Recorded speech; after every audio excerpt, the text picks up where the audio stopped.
It says got it and leave meeting. Yep, just hit got it.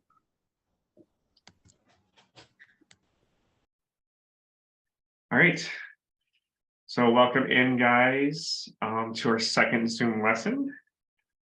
Today we're going to be learning about a new artist. So last week you were introduced to the Impressionists, who is some of my group of artists that I enjoy the most. And today we're going to be learning about an artist named Claude Monet, and he was kind of like the inventor of Impressionism. So when we're completed, our work is going to look kind of like this. So he did these cool water lily paintings with a bridge, and we're going to make ours look like that today. We're going to do the top part, and we might be able to get to the bottom part. So first, we're going to watch reading of a book about Claude Monet. So I think it's a nice kind of introduction. Kind of talks about him and his artwork. So I'm going to switch over to that video, and we'll play that for a little bit, and then we'll learn a little bit about Claude Monet, and then we'll get into our drawing today. So.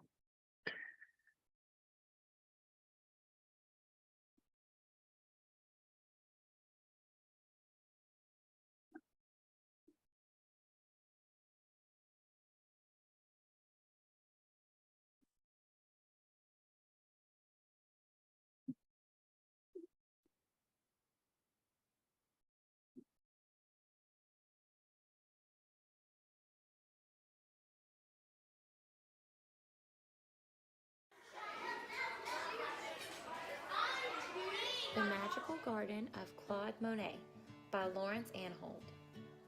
I wish we had a garden, said Julie. She looked down at the drab river which ran through the city. Even Louis the Greyhound was bored with being inside. As soon as I have finished this painting, said Julie's mother, I'll take you on a journey to the most wonderful garden in the world. It belongs to my old friend, the painter, Claude Monet. They took a big black train beside the twisting river, far out of the city, into the countryside. Then Louis began to run down the hill and into a lane where a huge wall stood around a mysterious garden. Stop, Louis, called Julie, but it was too late. Louis had gone. Julie didn't know what to do. She got down on her hands and knees and wriggled inside. It was like crawling into a dreamy world where twisting plants grew tall as trees. Julie ran around a corner and almost knocked over a big man with a spade. The man wore a straw hat and had a huge white beard. "Oh," said Julie, "I'm looking for my dog. Are you the gardener?" "I suppose I am," said the man. "Come and look. One day, these tiny seedlings will grow into big flowers, but a gardener has to be very patient, just like a painter." Then Julie realized. "You are Claude Monet," she gasped. "Yes," laughed the old man, "I am Claude Monet." Together, they searched for Louis along the shady path, deeper and deeper into the magical garden until it seemed as if they had left the real world behind. Under a willow, Julie saw Monet's umbrella, like a huge white mushroom. And there was Louis. He had a blue nose, a purple ear, and one green paw. "Naughty dog," shouted Julie. "You've walked all over Mr. Monet's paints." "I think your dog wants to be a painter," laughed Monet. "Look, he's made a picture too." Then Julie saw Monet's paintings laid out into the sun to dry. Clouds floating on a mirror pond. A field of golden haystacks. A row of wispy poplars. A little Japanese bridge. The brush marks glowed like flowers in a garden. They turned the handle on a rickety gate and stepped inside. It was like a garden inside a garden, a wild, wet, watery garden where willows bowed over a silent pool. Together, they crossed the green bridge. When they rowed across the pond, it felt like floating in Mr. Monet's paintings. Julie heard the splash of the oars and birds calling in the trees. All around them, lilies sparkled like a midnight sky. When they reached the very middle of the pool, Monet stretched into the dark water and pulled out one flower, the biggest lily of all, as bright as a silver star. "A little present from my water garden," he said. They walked back toward the house, and Monet pushed open a huge studio door. "Here is my biggest idea of all," he said proudly. "I am trying to paint the most enormous water garden in the world. When you stand in the middle, you will feel as if you have dived into a pool." "It will be amazing," said Julie. For a moment, Monet looked sad. "But to tell the truth, I wonder if I will ever finish," he said. "I am old now, and my eyesight is bad." Julie thought for a moment. "You will need to be very patient," she said, "like a gardener." "Yes," he smiled, "just like a gardener." Then Claude Monet pulled out a big watch. 6 o'clock precisely, he said. "Time to eat." Waiting in the yellow dining room, surrounded by pictures from Japan, sat Mrs. Monet and Julie's mother. "Here are your little runaways," said Monet. Then it was time to leave. Monet walked with them as far as the river. Louis wanted to say goodbye too, but as he jumped up, Julie's beautiful lily went flying into the river. "Oh, Louis," shouted Julie, "that was a special lily." They took the train back to the city, and even Louis was tired. The garden seemed like a distant dream. But in the middle of the night, Julie heard Louis whining to go outside. She tiptoed through the apartment. Beneath the balcony, something was sparkling on the river. Julie ran outside and stretched into the dark water. She pulled out a lily, as bright as a silver star. "Perhaps it is a little present from the water garden," she whispered. And as the city slept, she breathed in the sweet smell of the magical garden of Claude Monet.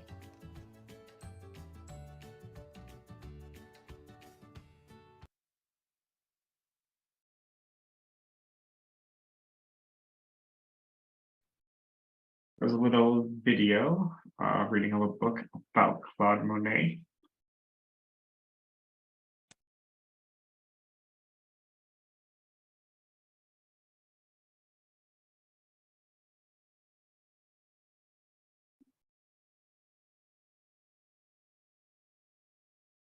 So this is a self-portrait of Claude Monet. Monet was born in 1840 in Paris, France, and died in 1926. So he was about, 86 years old, 76 years old when he died. So he was born in France. So here we are.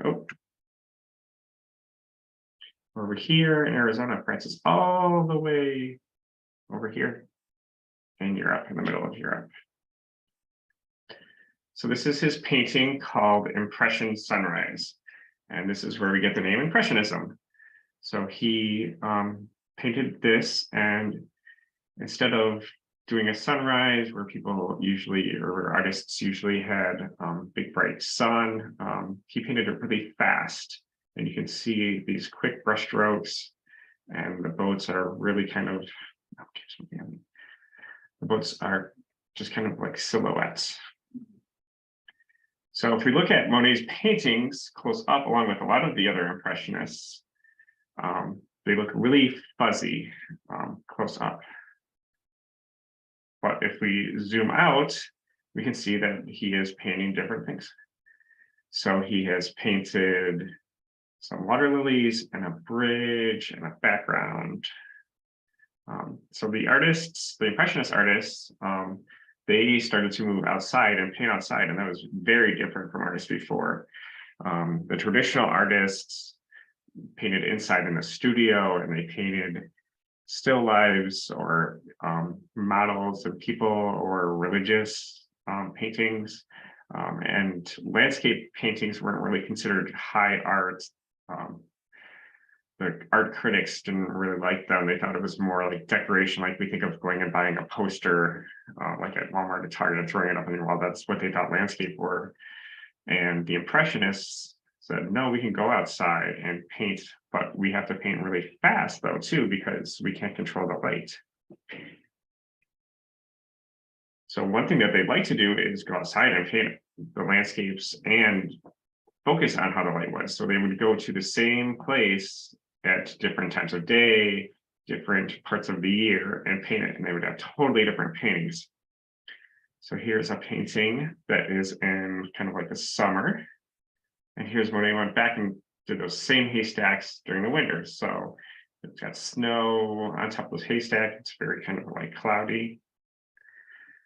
Here is a painting of a cathedral that he did in the sun. So this is like skipping around on me a lot. And then here he went back on a cloudy day. So he really liked to go to the same places and paint the same things over and over again, but at different times of day or different seasons. Sorry. So here's a painting he did of his wife and son. You'll notice when the Impressionists did do people. Sorry about this moving around. I don't know why it's doing that. Didn't focus on the details a lot. He wanted to paint them very quickly. The Impressionists were really focused on getting the color and the impression of what the scene was. So he did do all of these different outside scenes, but he's most famous for his water lily paintings, and that was like the book that we read. So here is that huge painting that he talked about. And I've actually seen this in person at the Art Institute, and this painting is huge. Each one of these panels is about the size of a room. So this is about this is about 20 feet wide. So about the size like of a medium-sized bedroom. But together, this is like a huge living room. This is a very large painting that he did. There's another one of the water lilies. You can see it's closer up. He's got the water lilies. And he did so, what they kind of described in the book is when he got older, he couldn't get around as much. So in his backyard, he built a pond and he filled it with these water lilies and some trees and stuff. And he would just stay there and go out and paint every day. And he really had just all these different paintings because every day it was something different. And he put in this cool little Japanese bridge that you see in a lot of his paintings. And this is one of his more famous ones of his water lilies with a bridge. And this is the one that we're going to kind of copy today.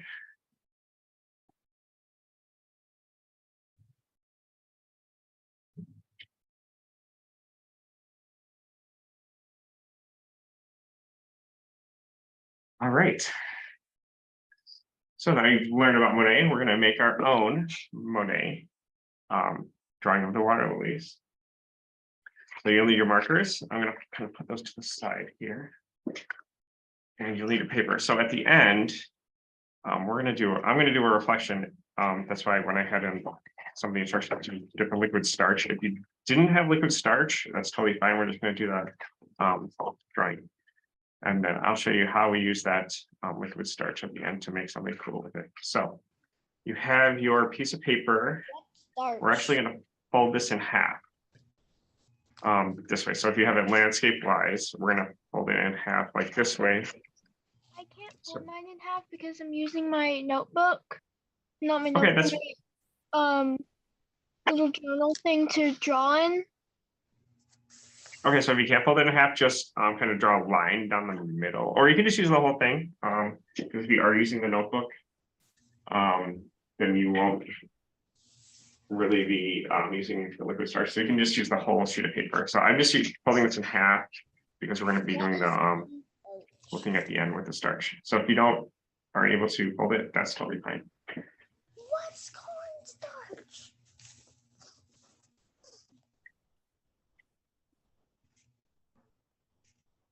So if you aren't able to, just take your piece of paper and have it landscape. So it's like live like that. So the first thing we're going to do is we're going to start with brown. Tell me what cornstarch is.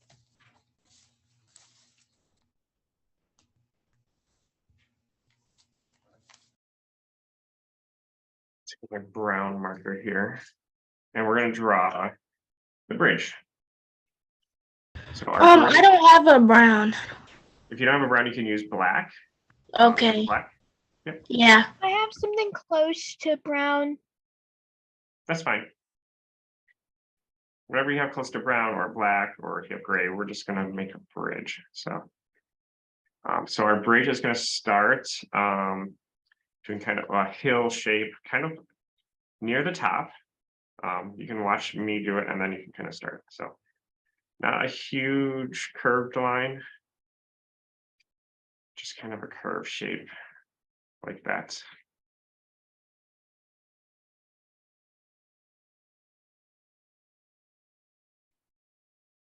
So in the message said, what's cornstarch? So we're going to be using liquid starch, which is actually kind of used for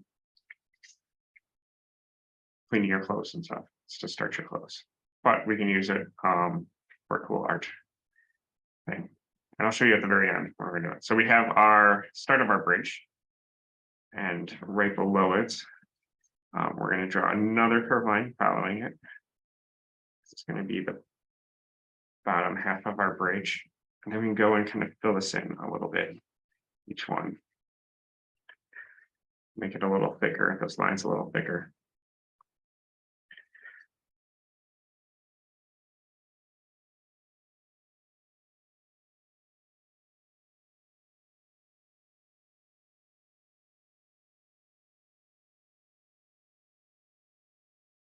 So as the book kind of had is when Monet got older, his eyesight got kind of really bad. So some say that his paintings looked kind of very blurry or not very detailed because he couldn't really see that much.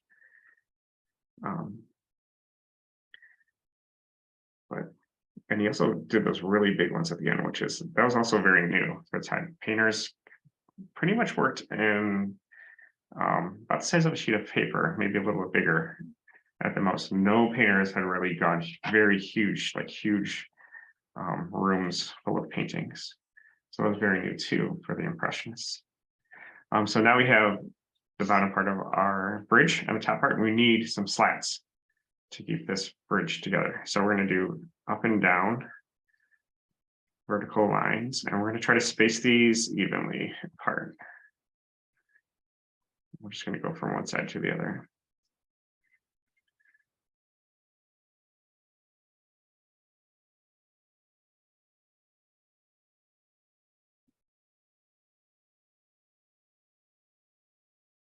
So the Impressionists, they said they worked outside, so they had to work really kind of quick. They kind of finished these paintings in one day. Mostly, a lot of paintings took a really long time to make. Like Da Vinci did the Mona Lisa over 5 years. These artists would do the paintings in a day, a couple days, maybe a week at the most. All right, so we have our bridge. So we're done with our brown or black or gray, whatever we're using for our bridge. And we're going to paint some grass and trees at the top. So we're going to get our green and our yellow for some sunshine, and maybe an orange, and maybe a red. So another thing that the Impressionists also did that was different is instead of using the solid, mixing the paints to make the exact color that they want, they would do more solid colors next to each other. And then as you zoomed out, they would mix together. Your eye would mix those colors together. So it was a little bit different that artists traditionally worked. And we're going to kind of show you the same way. We're going to work that same way of putting colors together. And then if you view it from farther away, they'll mix together and look cool. So we're going to start with our green. And we're going to draw like our grass or our trees in the background. We're going to go above our bridge. Lime green is fine. Yep. And we're going to mix these colors just kind of next to each other. So we're going to start on, we'll start on the left side. And we're just going to draw up and down lines. And we're going to start by having these close together like this. And as we move closer to the middle of the paper, we're going to space these lines out like that. So on the edge of the paper, they're going to be really close. And then as we move closer to the middle, we're going to space them out. And then we're going to do the other side the same way. So we'll start at the edge with our lines close together. And then as we get closer to the middle, we're going to space those out.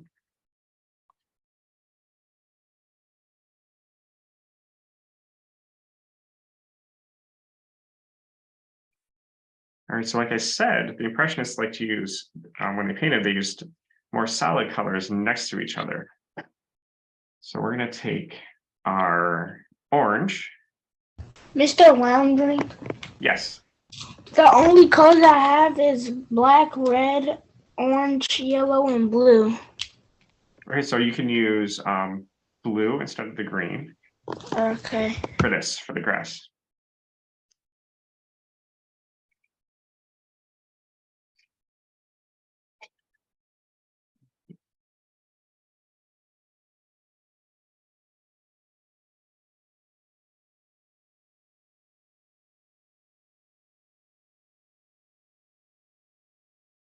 All right.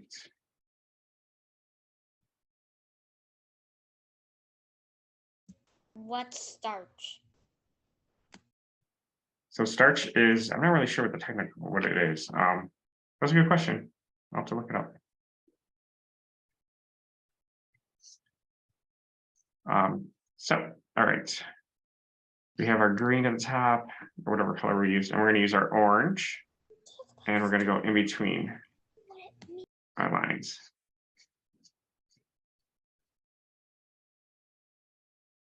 And we're going to leave the center kind of open still.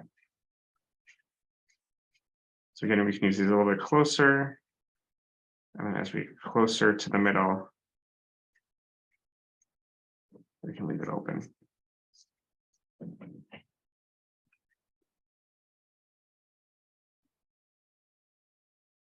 And if you guys have red, you can add a little bit of red lines in there too. So anywhere where you might see some white over on the edge, you can add some red in between. You can see when we go over with our orange and our red on top of that green, it's kind of blending and make a lot of different colors, which makes it cool. Makes it look cool looking.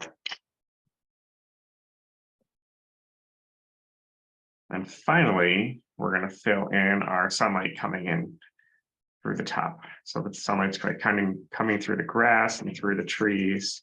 And this we can go over our whole top part and fill in all of that white.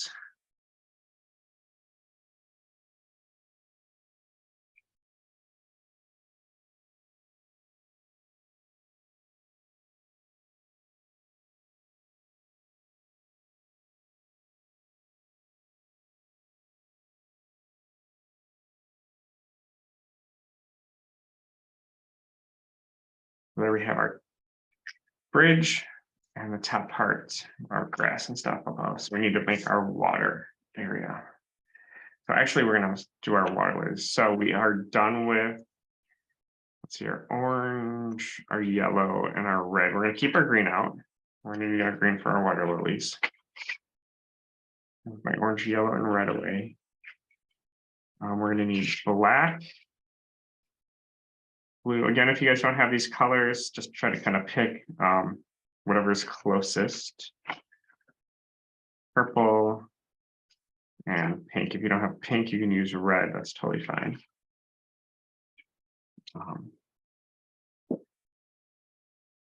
And Impressionists too, like sometimes they would paint things, they wanted to paint things the way that they actually looked, and not necessarily the way people would think. So if it was really like a cloudy day, maybe it would be darker. So instead of that being like the grass being green, maybe it would have looked like it was brown or black that day. And they just painted it exactly like that. So it was a little bit different than a lot of the artists during the time. And sometimes they would be criticized saying, why do you paint it that way?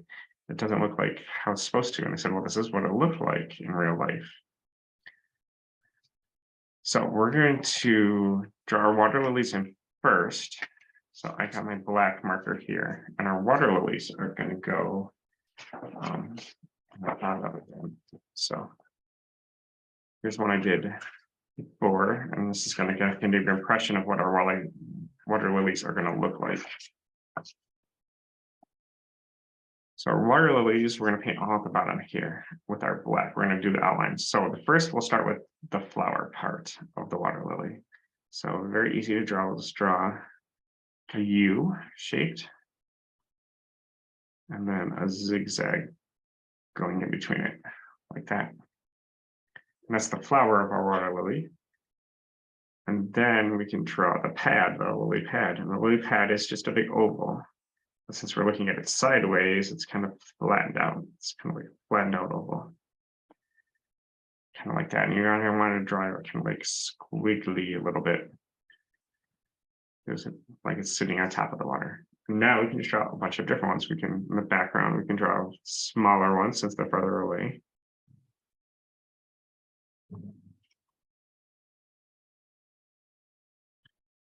Even add some just pads next. Sometimes the pads sit next to each other.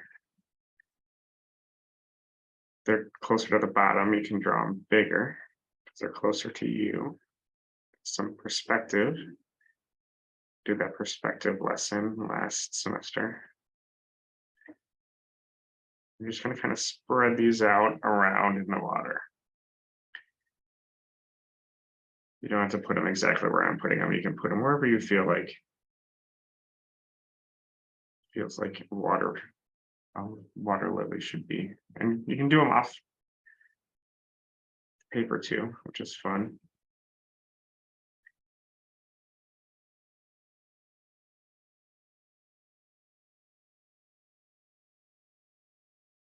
Right at the bottom here.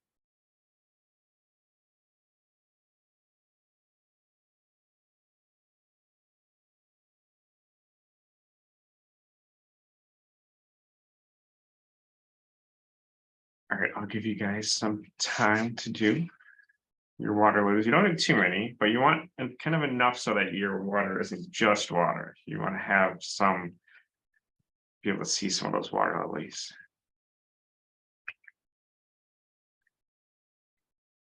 So part of the thing is that when we use our black marker and then we try to color in with black and the black hasn't dried yet, it makes it very muddy, the color that we use. So we're going to put our black away. And we're going to go work on some other parts, and then we're going to go back to our water lilies. That way our black can dry all the way, and we don't have some muddy like water lilies. So actually, to tell you to put your orange away, I'm going to take my orange back out. We're going to fill in this area in between our bridge. So I'm just going to color this in between with the orange. This will just kind of give us a separation between our trees and our grass and our bridge, kind of in the middle ground, and then our water lilies and water in the foreground. So kind of break everything up with more of a solid color, because we're going to do some mixing of our colors down at the bottom here again. And again, we don't have to be perfectly color this in for this one, because we want to kind of paint with our markers like the Impressionists did. They did it really fast. So you want to be able to see our brush strokes. So we're not using a paint or paint brushes. We're using markers, but you want to be able to kind of see where we drew in, and that will give us the impression of what we're looking at.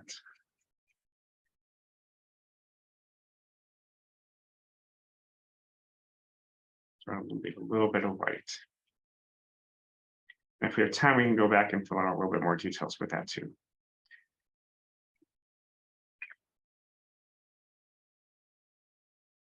All right, so now I am done with my orange.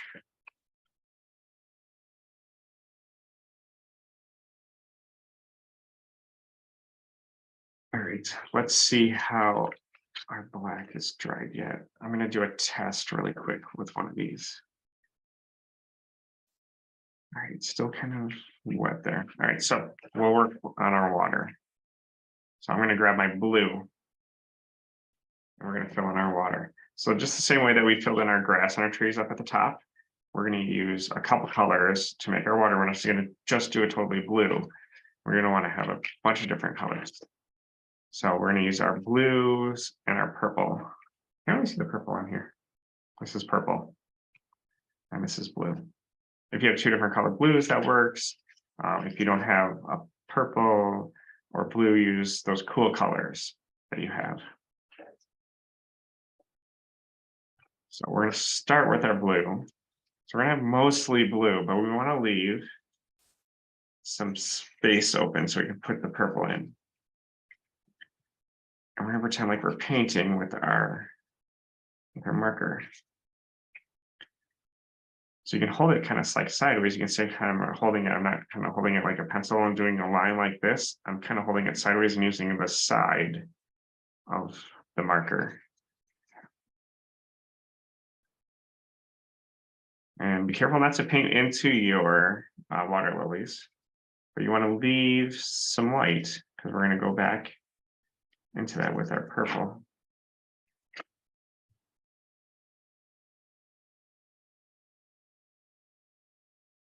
When you get close up to the water lilies, you can be a little bit closer so you don't go into the water lily.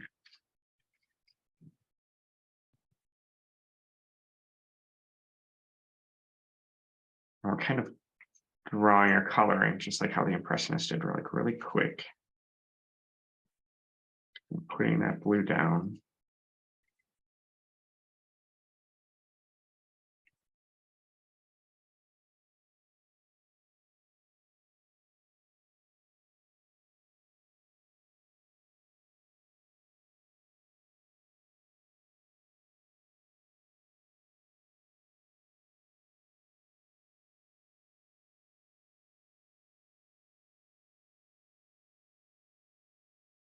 Now that I have a lot of blue down, I can go and grab my purple.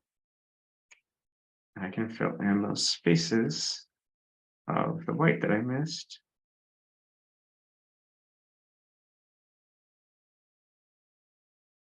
Here, you're going to want to go over into your blue too. So when we'll have our purple and we'll have our blue, but then when we have the purple and the blue mixed together, we'll have like a dark purple blue. So we'll actually be having three colors.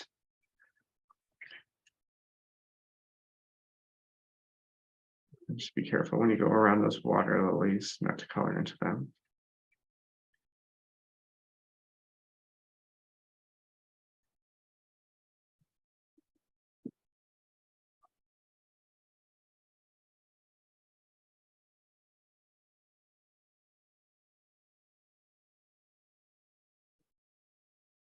So again, the Impressionists like to paint outside. So when I have the lessons guide for you guys, you'll learn a lot about the Impressionists going outside to paint. They like to go to cafes and paint buildings.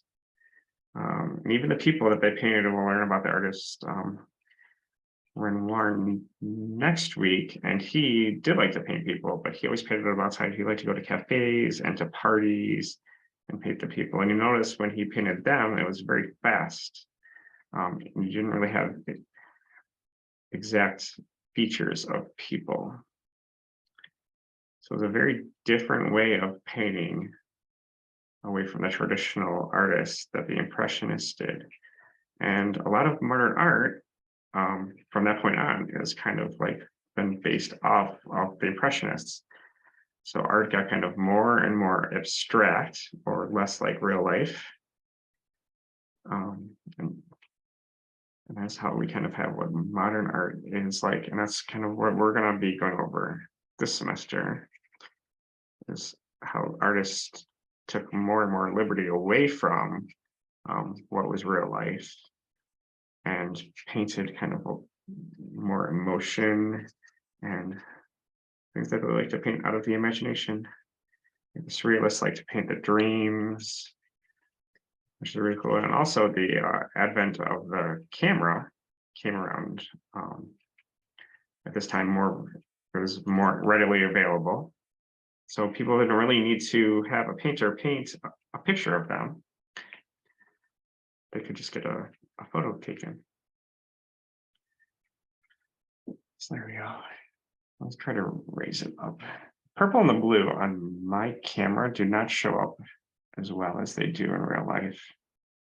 So you can kind of see where I did the purple around this area.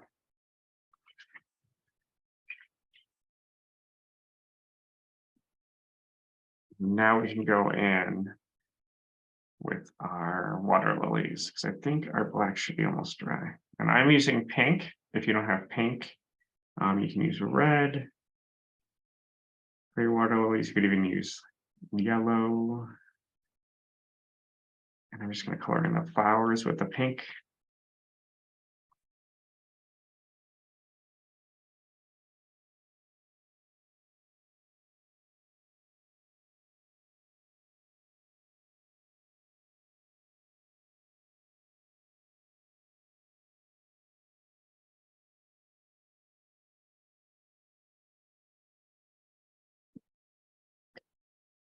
And then I'm going to go back in with my green and do the lily pads.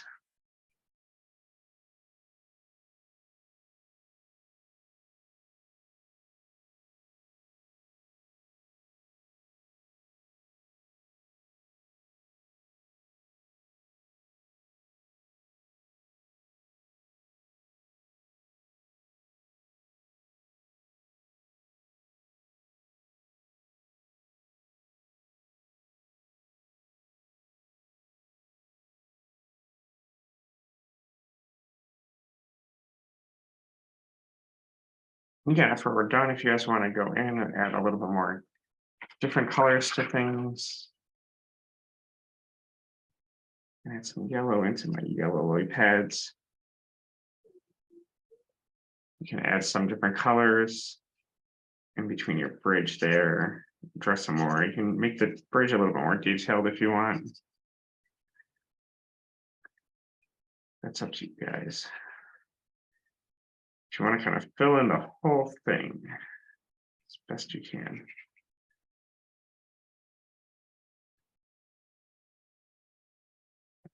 All right, and the final thing, so I'm going to put my markers away here, is I need to sign it. So I'm just going to use my black and I'm just going to sign at the bottom here. So we're going to pretend like these are paintings that we did. Always sign your painting. Usually sign it at the bottom. So there is my completed Monet water lily and bridge painting. So this is the part where I talked about using the liquid starch, which Eli kept asking about. And when I'm in person, this is a little bit more exciting. So what I have is, this is just a bottle of liquid starch. It looks like, let me switch to me.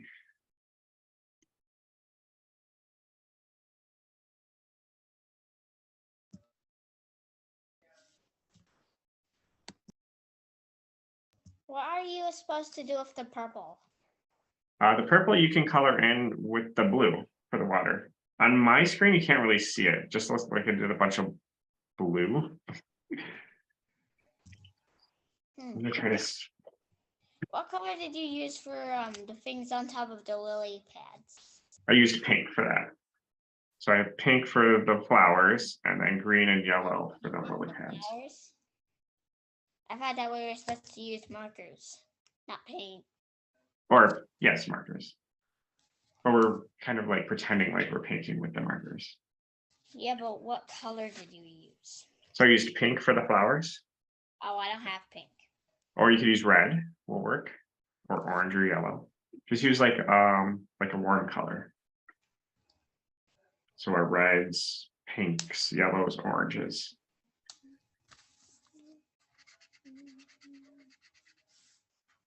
All right, let's see if this will show up any better on.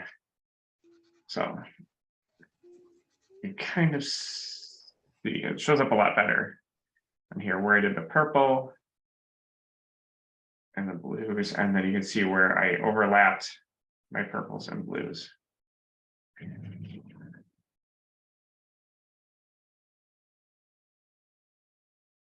That shows it a lot better on this camera.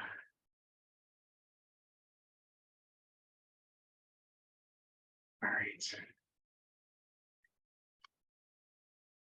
So when I was talking about the liquid starch, so this is a bottle of liquid starch. I just took the label off and I put this label on. It's called Monet's magical solution. So this is my magic solution. And I'm going to show you guys what I'm going to do with this, which is really cool. Are you gonna dump it on it? I'm not going to dump it. I'm going to paint it.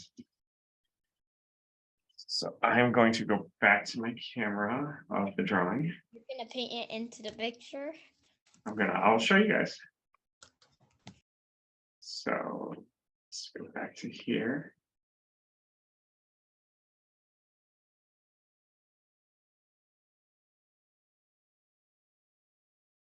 All right, so this is why I folded it in half. Now I have the top part with my painting and the bottom half.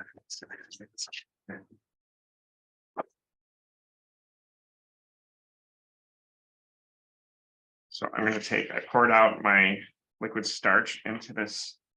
Here, you can't really see it. And I'm going to take the paintbrush. It's kind of glossy there. So this is clear. The liquid starch is just a clear liquid, and I'm going to paint it on the bottom.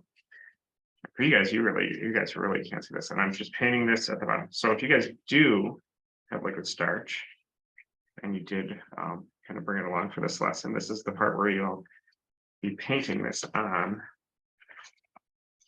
the bottom part of your drawing. You want to make sure you get the whole part on the bottom, because we're going to be folding this on top of it, and this liquid starch is going to make something really cool happen with our drawing. So I'm just making sure that I don't want it to be too thick.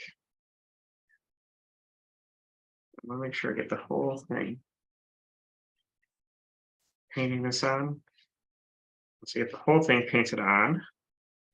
So you guys can't see anything. You can see it's really shiny, kind of, but it's clear. And I'm going to take and I'm going to fold my drawing back over onto that where I painted that liquid starch, and I'm going to fold it like that, and then I'm going to rub this for 10 seconds. I want to rub the whole thing. I want to make sure I get all of the parts. I'm going to count to 10. So 1, 2, 3, 4, 5, 6, 7, 8, 9, 10.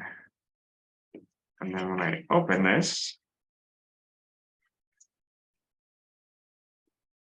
my drawing has transferred to the bottom. So the liquid starch takes the drawing that we did at the top and it does a mirror. So this is like our pond reflection. Wait, can you do that again? I didn't see it. So all I did was paint. I can't do it again, unfortunately. Oh. So I did was just paint the bottom because I had my paper folded in half originally. If you didn't fold your paper, you can always get another piece of paper that's the same size and paint that and then put that on top. So you want to paint whatever side, and then you're going to fold it and you're going to rub it. You want to put some pressure on it. And then when you open it, you kind of get a water reflection like that. I have a question. Yes. What if we don't have liquid starch? How So if you don't have liquid starch, that's fine. You guys can just have the drawings that we did. which still look really cool. This is just something that I like to show with the Monets. I think it looks really cool. So if you guys don't have the liquid starch, still take a picture of your drawings and submit it in the Zoom lesson.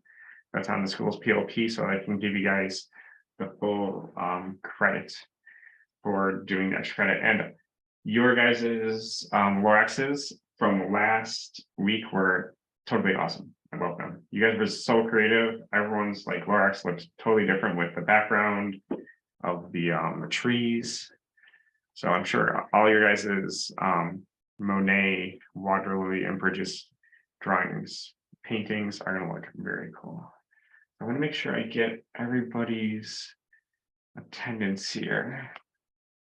I think everybody. So yes, make sure you guys take picture of these and upload them because I love them. I loved your guys's drawings from last week. And I totally want to see what you guys did with these. And again, if you don't have the liquid starch, just take a picture of what you did. And that'll totally work. I just like showing that liquid starch stuff. Make it look cool. All right, so I'm gonna switch back. So here's what my drawing looks like from afar. So there you go. All right, I hope you guys had fun. Learn a little bit about Monet and the Impressionists. We're going to be learn about the Impressionists this week, Monet specifically, and then another one next week, and then we'll keep moving forward from there. Our next Zoom lesson will be in a couple weeks.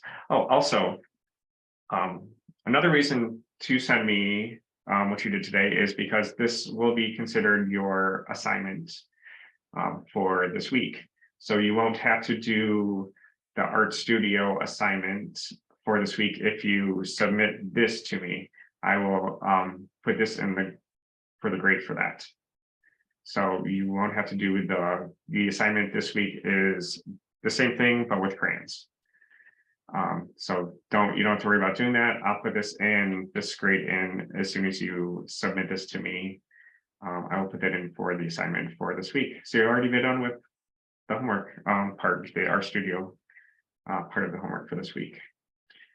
So, and we'll be doing that in 2 weeks also, same thing, where when we do that lesson, that will be the lesson for that week. So, does anyone have any questions? Can I show mine? Sure. Okay. Let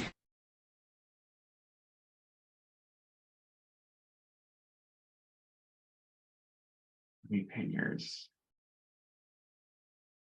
Oh, where'd it go? There we go.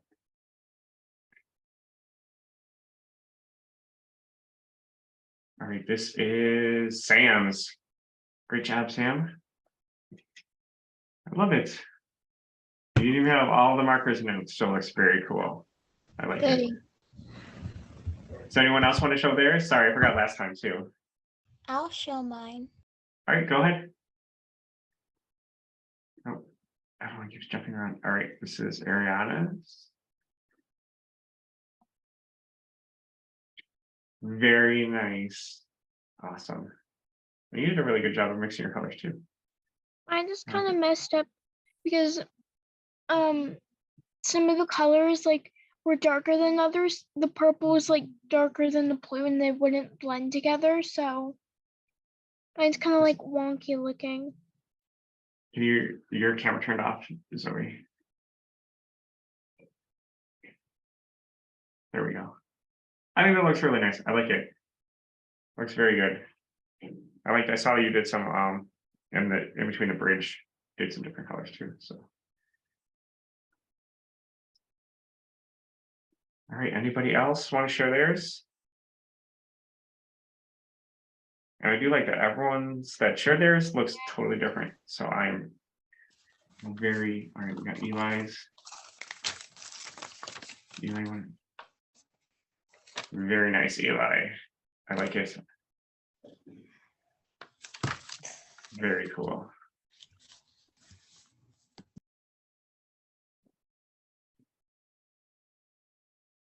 All right, so we are out of time. So thank you guys. I hope you had fun. It was a lot of fun for me. I love making these Monet drawings. And if you didn't have the liquid starch, you can always use this for different things, but it works with markers. So if you ever have a chance to ask your parents to get some, or you can use this cool effect that I really like. All right, I will see you guys in a couple weeks. And I think that's it. All right, bye guys.